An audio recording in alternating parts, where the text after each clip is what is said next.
ಬಂಧುಗಳೇ, ಇವತ್ತಿನ ಪತ್ರಿಕಾಗೋಷ್ಠಿ ಕರೆದಿರ್ತಕ್ಕಂಥ ಉದ್ದೇಶ, ನಾವು ಈಗಾಗಲೇ ಕರ್ನಾಟಕ ರಾಜ್ಯ ಸರ್ಕಾರ ಗುಟ್ಕಾ ಬ್ಯಾನ್ ಅಂತ ಹೇಳಿ ಏನು ಆದೇಶ ಹೊರಡಿಸಿದೆ. ಏನು 10ನೇ ತಾರೀಕು 8ನೇ ತಿಂಗಳು 2026ರಂದು ಜಾರಿಗೆ ಬರೋ ಹಾಗೆ ಗುಟ್ಕಾ ನಿಷೇಧ ಮಾಡಿದ್ದೀವಿ ಅಂತಕ್ಕಂಥ ಸರ್ಕಾರದ ಆದೇಶ ಏನಿದೆ, ಈ ಆದೇಶದ ಮುಖೇನ ಕರ್ನಾಟಕ ರಾಜ್ಯದ ಅಡಿಕೆ ಬೆಳೆಗಾರರು ಮತ್ತು ಅಡಿಕೆ ಮಾರುಕಟ್ಟೆ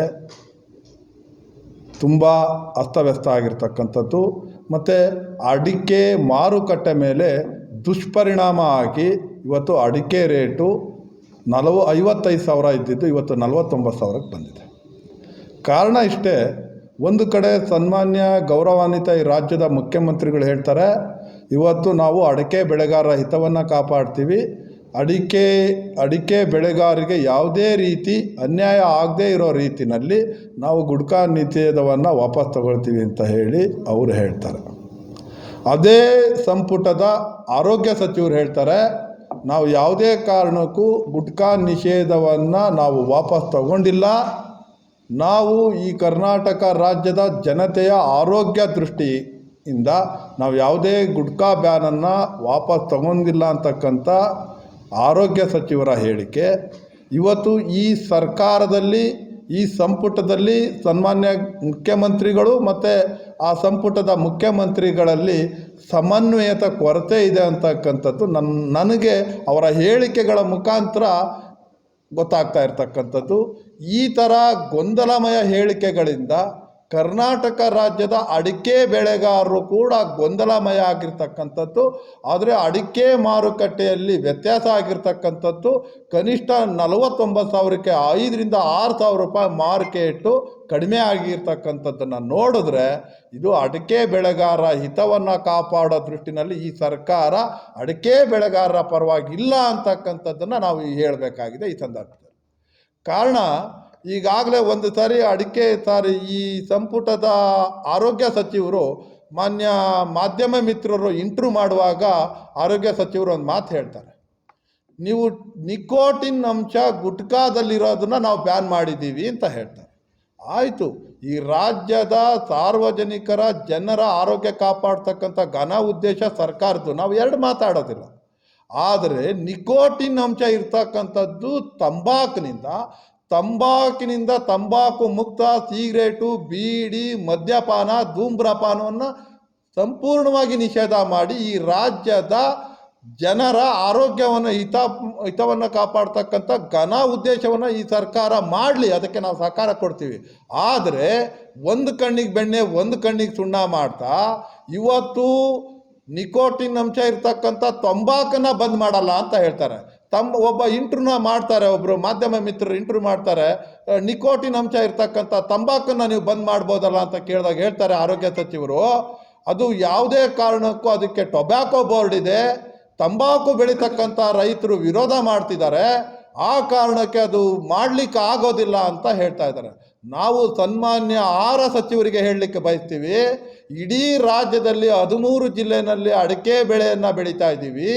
ಸುಮಾರು ನಾವು 13 ಲಕ್ಷ ಮೆಟ್ರಿಕ್ ಟನ್ ಅಡಿಕೆಯನ್ನು ಬೆಳೀತಾ ಇದ್ದೀವಿ.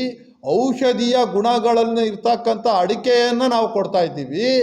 ಆ ಕಾರಣಕ್ಕೆ ನಾವು ಅಡಿಕೆ ಬೆಳೆಗಾರರು ನಿಮಗೆ ಆರೋಗ್ಯ ಸಚಿವರೇ ನಿಮಗೆ ಹೇಳ್ತಾ ಇದ್ದೇವೆ, ದಯಮಾಡಿ ನೀವು ಜನರ ಆರೋಗ್ಯ ಕಾಪಾಡೋ ನಿಟ್ಟಿನಲ್ಲಿ ಸಂಪೂರ್ಣವಾಗಿ ತಂಬಾಕನ್ನು ನಿಷೇಧ ಮಾಡಿ, ಆವಾಗ ನಾವು ಒಪ್ಕೊಳ್ತೀವಿ ನೀವು ಜನಪರ ಇದ್ದೀರಿ, ಜನರ ಆರೋಗ್ಯದ ಹಿತವನ್ನು ಕಾಪಾಡ್ತೀರಿ ಅಂತಕ್ಕಂಥದ್ದು ನಮಗೆ ನಂಬಿಕೆ ಬರುತ್ತೆ. ಆದರೆ ನೀವು ಒಂದು ಕಡೆ ಟೊಬ್ಯಾಕೋ ಬಂದ್ ಮಾಡೋಕ್ಕಾಗಲ್ಲ ಅಂತೀರಿ, ಇವತ್ತು ರಾಜ್ಯದ ಅಡಿಕೆ ಬೆಳೆಗಾರರ ಹಿತ ಕಾಪಾಡೋ ನಿಟ್ಟಿಗೆ ನೀವು ಸಿದ್ರಿಲ್ಲ. ಅಡಿಕೆ ಬೆಳೆಗಾರರಿಗೆ ನೀವು ಈ ಸರ್ಕಾರ ಮೋಸ ಮಾಡ್ತಾ ಇದೆ, ಅಡಿಕೆ ಬೆಳೆಗಾರರ ಹಿತವನ್ನು ಕಾಪಾಡಲಿಕ್ಕೆ ನೀವು ಸಿದ್ರಿಲ್ಲ ಅಂತಕ್ಕಂಥದ್ದನ್ನು ಹೇಳೋಕ್ಕೆ ನೋಡಿದ್ರೆ ಇಲ್ಲೆಲ್ಲೋ ನಮಗೆ ಅನುಮಾನಗಳು ಪ್ರಾರಂಭ ಆಗಿದೆ ಅಂತಕ್ಕಂಥದ್ದು ನಮಗೆ ಅನುಮಾನ ಮೂಡಿಸ್ತಾ ಇದೆ. ಆ ಕಾರಣಕ್ಕೆ ನಾವು ಹೇಳ್ತಾ ಇದ್ದೀವಿ ಈ ಸರ್ಕಾರಕ್ಕೆ, ಈ ಕೂಡಲೇ ಮುಖ್ಯಮಂತ್ರಿಗಳು ಒಂದು ಹೇಳ್ತಾರೆ, ಮಾನ್ಯ ಆಹಾರ ಸಚಿವರು ಒಂದು ಹೇಳ್ತಾರೆ, ನಿಮ್ಮ ಸಮನ್ವಯತೆ ಕೊರತೆ ಇರೋದ್ರಿಂದ ನೀವು ಸಮನ್ವಯತೆಯನ್ನು ಕಾಪಾಡಿಕೊಂಡು ಇಡೀ ರಾಜ್ಯದ ಅಡಿಕೆ ಬೆಳೆಗಾರರ ಹಿತ ಕಾಪಾಡೋ ನಿಟ್ಟಿನಲ್ಲಿ ಅಡಿಕೆ ಬೆಳೆಗಾರರ ಹಿತವನ್ನು ಕಾಪಾಡ್ತಕ್ಕಂಥ ಬಹು ದೊಡ್ಡ ಒಳ್ಳೆ ಕೆಲಸವನ್ನು ತಾವು ಮಾಡಬೇಕು, ಇಲ್ಲಾಂದರೆ ಅಡಿಕೆ ಬೆಳೆಗಾರರು ಬೀದಿಗೆ ಬರ್ತಾರೆ, ಆತ್ಮಹತ್ಯೆಗೆ ಬರುವಂಥದ್ದು ಆಗ್ತದೆ. ಇವತ್ತು ಅಡಿಕೆ ಬೆಳೆಯನ್ನು ನಂಬಿಕೊಂಡು ಸಾಕಷ್ಟು ಬ್ಯಾಂಕ್ಗಳಲ್ಲಿ ಸಾಲಗಳನ್ನು ತಗೊಂಡಿದ್ದಾರೆ, ವ್ಯವಹಾರಗಳನ್ನು ಮಾಡ್ತಾ ಇದ್ದಾರೆ. ಈ ರೀತಿ ಏಕಾಏಕಿ ಅಡಿಕೆ ಬೆಳೆ ಮಾರುಕಟ್ಟೆಯಲ್ಲಿ ಕಡಿಮೆ ಆದಾಗ ಅವರ ಭವಿಷ್ಯ ಡೋಲಾಯಮಾನ ಆಗುತ್ತೆ, ಬದುಕು ಅಡಿಕೆ ಬೆಳೆಗಾರ ಭವಿಷ್ಯ ಡೋಲಾಯಮಾನ ಆಗುತ್ತೆ. ಅಡಿಕೆ ಬೆಳೆಯನ್ನು ನಂಬಿ ಇರ್ತಕ್ಕಂಥ ರೈತರ ಜೀವನದ ಭವಿಷ್ಯ ಅನ್ಯಾಯ ಆಗ್ತದೆ. ಅವರು ಅಸಹಾಯಕರಾಗ್ತಕ್ಕಂಥ ಪರಿಸ್ಥಿತಿಗೆ ನೀವೇ ನಿರ್ಮಾಣ ಮಾಡ್ತಕ್ಕಂಥ ಹೊಣೆಯನ್ನು ನೀವೇ ಮಾನ್ಯ ಮುಖ್ಯಮಂತ್ರಿಗಳು ಮತ್ತು ಆಹಾರ ಸಚಿವರೇ ನೀವೇ ಹೊಣೆಗಾರರಾಗ್ತೀರಿ. ದಯಮಾಡಿ ಈ ಗೊಂದಲ ಹೇಳಿಕೆಗಳನ್ನು ಕೊಡೋದನ್ನು ಬಿಟ್ಟು ದಯಮಾಡಿ ಈ ರಾಜ್ಯದ ಅಡಿಕೆ ಬೆಳೆಗಾರರ ಹಿತವನ್ನು ಕಾಪಾಡೋ ನಿಟ್ಟಿನಲ್ಲಿ ಏನು ರೈತರ ಬೆಳೆಗಾರರ ಹಿತ, ಮಾರುಕಟ್ಟೆಯ ವ್ಯವಸ್ಥೆಯನ್ನು ಕಾಪಾಡ್ತಕ್ಕಂಥ ನಿಟ್ಟಿನಲ್ಲಿ ತಾವು ಕೆಲಸ ಮಾಡಬೇಕು ಅಂತಕ್ಕಂಥದ್ದು ನಮ್ಮ ಒತ್ತಾಯ ಆಗಿದೆ. ಆ ಕಾರಣಕ್ಕೆ 21ನೇ ತಾರೀಕು ಶುಕ್ರವಾರ 2026ನೇ ದಿನದಂದು ನಾವು ಹೊನ್ನಾಳಿ ಸಂಗೊಳ್ಳಿ ರಾಯಣ್ಣನ ಸರ್ಕಲ್ ಮುಖಾಂತರ ಉಗ್ರ ತಾಲೂಕು ಆಫೀಸಿಗೆ ಮುತ್ತಿಗೆ ಹಾಕ್ತಕ್ಕಂಥದ್ದು ಮತ್ತು ಮನವಿ ಕೊಡ್ತಕ್ಕಂಥ ಕಾರ್ಯಕ್ರಮನ ಹಮ್ಮಿಕೊಂಡಿದ್ದೀವಿ. ಹೊನ್ನಾಳಿ ಮತ್ತು ನ್ಯಾಮತಿ ತಾಲೂಕಿನಲ್ಲಿರ್ತಕ್ಕಂಥ ಎಲ್ಲ ಅಡಿಕೆ ಬೆಳೆಗಾರರು ಏನಿದ್ದೀರಿ, ತಾವು ದಯಮಾಡಿ 21ನೇ ತಾರೀಕು ಎಲ್ಲ ನನ್ನ ಅಡಿಕೆ ಬೆಳೆಗಾರ ರೈತ ಬಂಧುಗಳು ಆ ಕಾರ್ಯಕ್ರಮಕ್ಕೆ ಬಂದು ಈ ಸರ್ಕಾರಕ್ಕೆ ಎಚ್ಚರಿಕೆಯನ್ನು ಕೊಡ್ತಕ್ಕಂಥ ಕೆಲಸಕ್ಕೆ ತಾವೆಲ್ಲ ಸಹಕಾರ ಕೊಟ್ಟು ಈ ಕಾರ್ಯಕ್ರಮವನ್ನು ಯಶಸ್ವಿ ಮಾಡಿ ಕೊಡಬೇಕು ಅಂತಕ್ಕಂಥದ್ದನ್ನು ಎಲ್ಲ ಅಡಿಕೆ ಬೆಳೀತಕ್ಕಂಥ ರೈತ ಬಂಧುಗಳಿಗೆ ನಾನು ಕೈ ಮುಗಿದು ವಿನಂತಿ ಮಾಡ್ತೀನಿ. ದೇಶದಲ್ಲಿ ಅಡಿಕೆ ಬೆಳೆಗಾರರು ಸಾವಿರಾರು ವರ್ಷಗಳಿಂದ ಬೆಳೀತಾ ಇದ್ದಾರೆ. ಅಂದರೆ ಅಲ್ಪ ಸೌತ್ ಕೇಂದ್ರ ಮಟ್ಟದಲ್ಲಿ ಸ್ಟಾರ್ಟಿಂಗ್ ಬೆಳೆಯುವಂಥ ಪ್ರಯತ್ನಗಳಾದವು. ಈ ಕಡೆ ದಕ್ಷಿಣ ಭಾರತದಲ್ಲಿ ಮಧ್ಯ ಕರ್ನಾಟಕ ಭಾಗದಲ್ಲಿ ಬೆಳೆಯುವಂಥದ್ದು ಕೂಡ ಈಗ ಯಥೇಚ್ಛವಾಗಿ ಬೆಳೆಯುವಂಥದ್ದು ಕೂಡ ಆಗ್ತದೆ. ಒಂದು ಕಡೆ ಅಡಿಕೆಗಿಂತ ತಂಬಾಕು ಸೇವನೆಯಿಂದ ಆರೋಗ್ಯಕ್ಕೆ ಒಳ್ಳೆಯದಾಯ್ತಾ ಅಂತ ಈ UT ಖಾದರ್ನ ಹೇಳಿಕೆ ನಡೆಯ ಅಂತ ಈಗ ತಾವು ಹೇಳ್ತಾ ಇರೋದು ಒಳ್ಳೆಯ ಪ್ರಶ್ನೆ ಕೇಳ್ತಾ ಇದ್ದೀರಿ. ಅಡಿಕೆಗೆ ಔಷಧಿ ಗುಣಗಳಿರ್ತಕ್ಕಂಥ ಪರಂಪರಾಗತ ಬೆಳೆ ಅಡಿಕೆ ಆಗಿದೆ.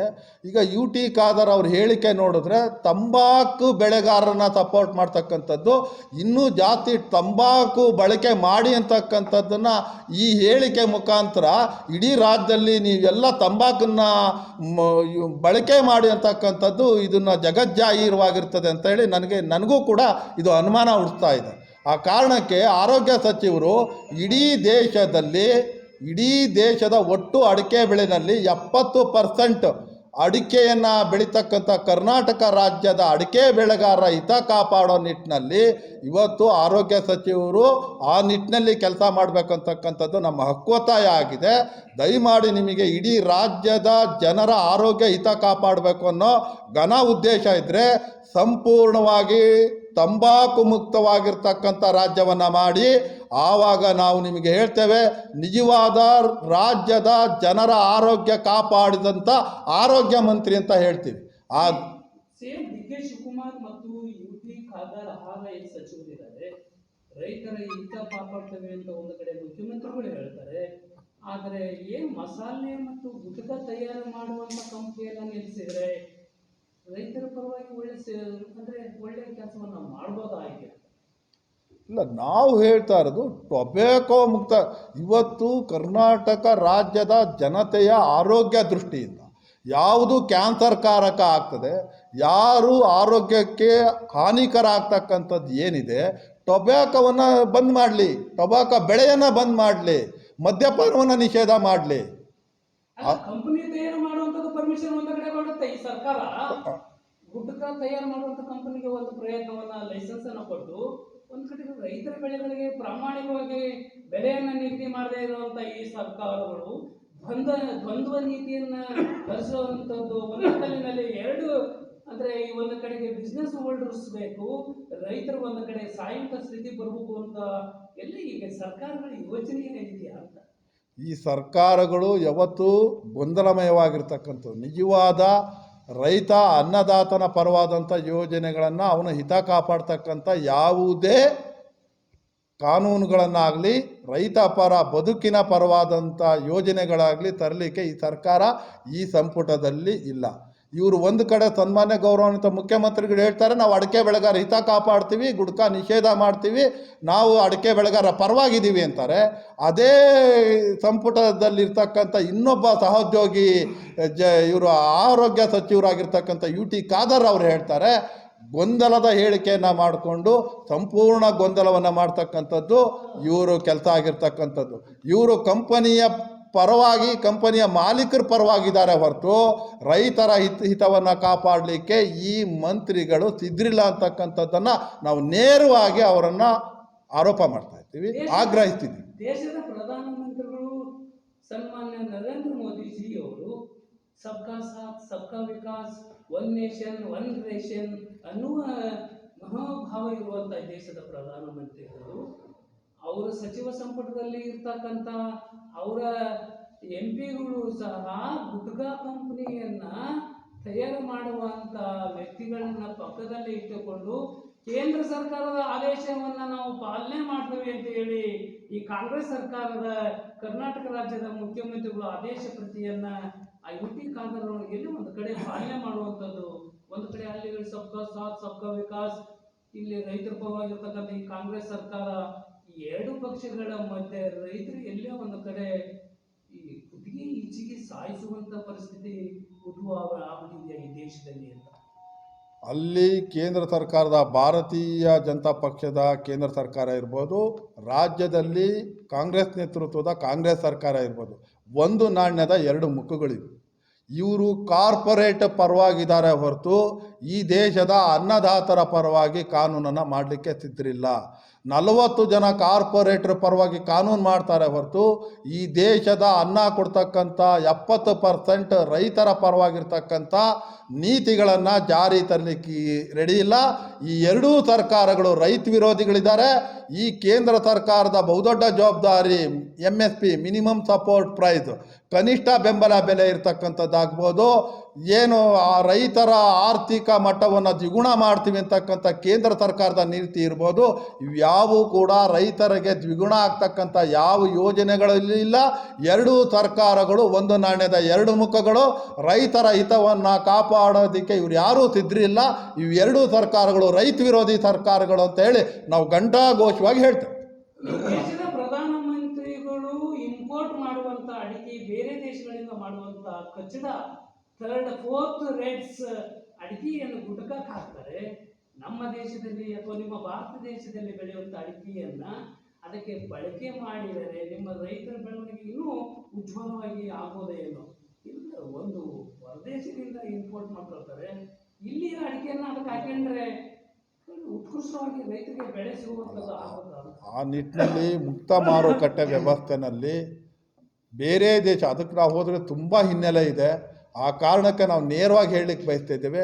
ಕೇಂದ್ರ ಸರ್ಕಾರದ ಮೊನ್ನೆ ಕೂಡ ಏನು ಆಮದು ಸುಂಕ ಇಲ್ಲದೆ ಬಾಂಗ್ಲಾದಿಂದ ಬರ್ತಕ್ಕಂಥ ಅಡಿಕೆಗೆ ಆಮದು ಸುಂಕ ಇಲ್ಲ, ಇವ್ರ ಒಪ್ಪಂದಗಳಿದೆ. ಆ ಸಂಖ್ಯೆಗಳಿದೆ. ಯಾಕಂದರೆ ಮ್ಯಾನ್ಮಾರು, ಶ್ರೀಲಂಕಾದಿಂದ ಬರ್ತಕ್ಕಂಥ ಅಡಿಕೆಯನ್ನು ಬಾಂಗ್ಲಾಕ್ಕೆ ತಂದು ಬಾಂಗ್ಲಾದಲ್ಲೇ ಬೆಳೆದಿರೋ ಅಂತೇಳಿ ಸರ್ಟಿಫೈ ಮಾಡಿ ಆ ಅಡಿಕೆಯನ್ನು ವಿತೌಟ್ ಈ ದೇಶದ ಆಮದು ಸುಂಕ ಇಲ್ದಂಗೆ ಇವತ್ತು ಲಕ್ಷಾಂತರ ಟನ್ ಅಡಿಕೆಯನ್ನು ಈ ದೇಶದೊಳಗೆ ತಂದು ಕೇಂದ್ರ ಸರ್ಕಾರಕ್ಕೆ 2,500 ಕೋಟಿ ಟ್ಯಾಕ್ಸನ್ನು ಮೋಸ ಮಾಡಿರ್ತಕ್ಕಂಥದ್ದಕ್ಕೆ ಈಗ ತೀವ್ರವಾಗಿರ್ತಕ್ಕಂಥ ಅವ್ರ ಮೇಲೆ ತನಿಖೆನೂ ಮಾಡಿದ್ದಾರೆ, ಅವ್ರು ಯಾರು ಅರೆಸ್ಟು ಮಾಡಿದ್ದಾರೆ ಅಂತಕ್ಕಂಥದ್ದಿದೆ. ಇವತ್ತು ಕೇಂದ್ರ ಸರ್ಕಾರಕ್ಕೆ ನಾವು ಒತ್ತಾಯ ಮಾಡ್ತಿದ್ದೀವಿ, ನಮ್ಮ ದೇಶದಲ್ಲಿ ಯಥೇಚ್ಛವಾಗಿರ್ತಕ್ಕಂಥ ಅಡಿಕೆಯನ್ನು ಈ ದೇಶದಲ್ಲೇ ಬಳಕೆಗೆ ಮಾಡೋಕ್ಕೆ ಅವಕಾಶ ಕೊಟ್ಟು ಆಮದು ಮಾಡ್ತಕ್ಕಂಥ ಅಡಿಕೆಯನ್ನು ನಿಲ್ಲಿಸಿ ಆಮದು ಸುಂಕ 1 kgಗೆ 450 ರೂಪಾಯಿನ ಆಮದು ಸುಂಕವನ್ನು ಹಾಕಿ ಈ ದೇಶದ ಅಡಿಕೆ ಬೆಳೆಗಾರರ ಹಿತವನ್ನು ಕಾಪಾಡೋ ನಿಟ್ಟಿನಲ್ಲಿ ಭಾರತ ಸರ್ಕಾರ ಕೆಲಸ ಮಾಡಬೇಕು. ಈ ದೇಶದ ರೈತರ ಪರವಾಗಿ ಭಾರತ ಸರ್ಕಾರ ನಿಲ್ಲಬೇಕು ಅಂತಕ್ಕಂಥದ್ದು ನಮ್ಮ ಒತ್ತಾಯ. ಚುನಾವಣೆ ಪೂರ್ವದಲ್ಲಿ ಚುನಾವಣೆ ಮತವನ್ನು ಹಾಕಿಸಿಕೊಳ್ಳುವಂತ BJP, JDS, ಕಾಂಗ್ರೆಸ್ ಪಕ್ಷಗಳು ತಮ್ಮಗಳಿಂದ ಮಾಡುತ್ತೆ. ತಾವುಗಳು ಕೂಡ ಮತವನ್ನ ಚಲಾಯಿಸ್ತೀರಿ, ಅದು ರೈಟ್ಸ್ ಕಾನೂನಿನಲ್ಲಿ. ಆದರೆ ನಿಮ್ಮ ಮತಗಳನ್ನು ಹಾಕಿಸಿಕೊಂಡಂತ ಈ ಪಕ್ಷಗಳು ಹೋರಾಟ ಮಾಡಬೇಕಾದ್ರೆ ಟ್ರಾಕ್ಟರ್ಗಳನ್ನು ಬಂದು ಮಾಡ್ತಾರೆ, ಸಿಮೆಂಟಿಂದ ವಾಲ್ಗಳನ್ನು ಕಟ್ಟಿಸ್ತಾರೆ. 2 ವರ್ಷಗಳನ್ನು ಹೋರಾಟ ಮಾಡಿದಂಥ ನಿಮ್ಮ ರೈತಾಪಿ ವರ್ಗದವರು ಅವ್ರನ್ನ ಬಂಧಿಸುವಂತ ಕೆಲಸ ಮಾಡ್ತಾರೆ. ಮತ ತೆಗೆದುಕೊಳ್ಳಬೇಕಾದ್ರೆ ರೈತರ ಮತಗಳು ಬೇಕು, ತಮ್ಮಗಳಿಗೆ ಗೆಲ್ಲಬೇಕಾದ್ರೆ ಇಂಥ ಹೀನಾಯ ಸ್ಥಿತಿಯಲ್ಲಿರುವಂಥ ರಾಜಕಾರಣಿಗಳು ಗೆದ್ದಾದ ನಂತರ ರೈತರ ಪರವಾಗಿ ಧ್ವನಿ ಎತ್ತದೇ ಇರುವುದು ಇಷ್ಟು ನಾಚಿಕೆಗೆಡಿತನ ರಾಜಕಾರಣಿಗಳು ಅಲ್ವಾ ಇವರು? ಅದೇ ಕಾರಣಕ್ಕೆ ಸನ್ಮಾನ್ಯ ದಲೈಲ್ ವಾಲಾಜಿ ಅವರ ನೇತೃತ್ವದಲ್ಲಿ ಹರಿಯಾಣದಿಂದ ಶಾಂತಿಯುತವಾಗಿ ನಮ್ಮ ಹಕ್ಕುಗಳಿಗೋಸ್ಕರ ಹೋರಾಟವನ್ನು, ನಮ್ಮ ಹಕ್ಕನ್ನು ಕೇಳೋದಕ್ಕೋಸ್ಕರ ನಮ್ಮ ಅನ್ಯಾಯಗಳಾಗಿರ್ತಕ್ಕಂಥ ಬೇಡಿಕೆಗಳನ್ನು ಈಡೇರಿಸಿ ಅಂತ ಹೇಳಿ ನಾವು ಶಾಂತಿಯುತ ಹೋರಾಟದ ಮುಖಾಂತರ ಏನು ಹರಿಯಾಣ ಬಾರ್ಡ್ರ್, ಕನ್ನೂರಿ ಬಾರ್ಡ್ರಿಂದ ನಾವು ದೆಹಲಿಗೆ ಜಂತರ್ ಮಂತ್ರಿಗೆ ಹೋರಾಟವನ್ನು ಮಾಡಲಿಕ್ಕೆ ನಾವು ಪ್ರಾರಂಭ ಮಾಡಿದಾಗ ಪಾದಯಾತ್ರೆಯಲ್ಲಿ ಈಗಾಗಲೇ ಹರಿಯಾಣದಲ್ಲಿ ಭಾರತೀಯ ಜನತಾ ಪಕ್ಷದ ಸರ್ಕಾರ, ಕೇಂದ್ರದಲ್ಲಿ BJP ನೇತೃತ್ವದ ಭಾರತ ಸರ್ಕಾರ ಇವತ್ತು ಕನ್ನೂರಿ ಬಾರ್ಡ್ನಲ್ಲಿ ಅಲ್ಲಿ ಬ್ಯಾರಿಕೇಡ್ಗಳನ್ನು ನಿರ್ಧಾರ ಮಾಡಿ, ಮುಳ್ಳು ತಂತಿಗಳನ್ನು ನಿರ್ಮಾಣ ಮಾಡಿ ಇವತ್ತು ಅಲ್ಲಿರ್ತಕ್ಕಂಥ ಹೋರಾಟಗಾರರನ್ನು ಬಂಧಿಸ್ತಕ್ಕಂಥದ್ದು ಇದು ಪ್ರಜಾತಾಂತ್ರಿಕ ವ್ಯವಸ್ಥೆಯ ವಿರೋಧ ಅಂತಕ್ಕಂಥದ್ದನ್ನು ನಾವು ಹೇಳಲಿಕ್ಕೆ ಬಯಸ್ತೀವಿ. ಈ ಸರ್ಕಾರ ಈ ರೀತಿ ನಡ್ಕೊಳ್ತಕ್ಕಂಥದ್ದು ಇದು ಇಡೀ ಸಂವಿಧಾನಕ್ಕೆ ವಿರುದ್ಧವಾಗಿ ನಡ್ಕೊಳ್ತಾ ಇದ್ದಾವೆ ಈ ಭಾರತೀಯ BJP ನೇತೃತ್ವದ ಈ ಎರಡೂ ಸರ್ಕಾರಗಳು. ಆ ಕಾರಣಕ್ಕೆ ನಾವು 21ನೇ ತಾರೀಕು ಹರಿಯಾಣ ಸರ್ಕಾರ ಮತ್ತು ಭಾರತ ಸರ್ಕಾರದ ಪ್ರತಿಕೃತಿ ದಹನ ಕಾರ್ಯಕ್ರಮ ಇದೆ. ಅವತ್ತು ಈ ವ್ಯವಸ್ಥೆಯನ್ನು ಖಂಡಿಸಿ ಹರಿಯಾಣ ಸರ್ಕಾರ ಮತ್ತು ಭಾರತ ಸರ್ಕಾರದ BJP ನೇತೃತ್ವದ ರೈತ ವಿರೋಧಿ ಸರ್ಕಾರವನ್ನು ಶಾಂತಿಯುತವಾಗಿ ನಮ್ಮ ಹಕ್ಕುಗಳನ್ನು ನಾವು ಕೇಳಲಿಕ್ಕೆ ಹೋದಾಗ, ಪ್ರಜಾತಾಂತ್ರಿಕ ವ್ಯವಸ್ಥೆಯಲ್ಲಿ ನಮ್ಮ ಹಕ್ಕನ್ನು ನಾವು ಕೇಳಕ್ಕೆ ಹೋಗಿರ್ತಕ್ಕಂಥ ಇಡೀ ದೇಶದ ರೈತ ಬಂಧುಗಳನ್ನು ಅರೆಸ್ಟ್ ಮಾಡ್ತಕ್ಕಂಥದ್ದು ಮತ್ತು ಬ್ಯಾರಿಕೇಡ್ಗಳನ್ನು ಅಡ್ಡ ಹಾಕಿಬಿಟ್ಟು ಇಡೀ ಪ್ರಜಾತಾಂತ್ರಿಕ ವ್ಯವಸ್ಥೆಯ ವಿರುದ್ಧವಾದಂಥ ನೀತಿಗಳನ್ನು ಈ ಎರಡೂ ಸರ್ಕಾರಗಳು ಮಾಡ್ತಾ ಇರೋದನ್ನು ವಿರೋಧಿಸಿ 21ನೇ ತಾರೀಕು ಆ ಎರಡೂ ಸರ್ಕಾರಗಳ ಪ್ರತಿಕೃತಿ ದಹನದ ಕಾರ್ಯಕ್ರಮದ ಮುಖಾಂತರ ಆ ಎರಡೂ ಸರ್ಕಾರಗಳಿಗೆ ಎಚ್ಚರಿಕೆ ಕೊಡ್ತಕ್ಕಂಥ ಕಾರ್ಯಕ್ರಮವನ್ನು ಹಮ್ಮಿಕೊಂಡಿದ್ವಿ.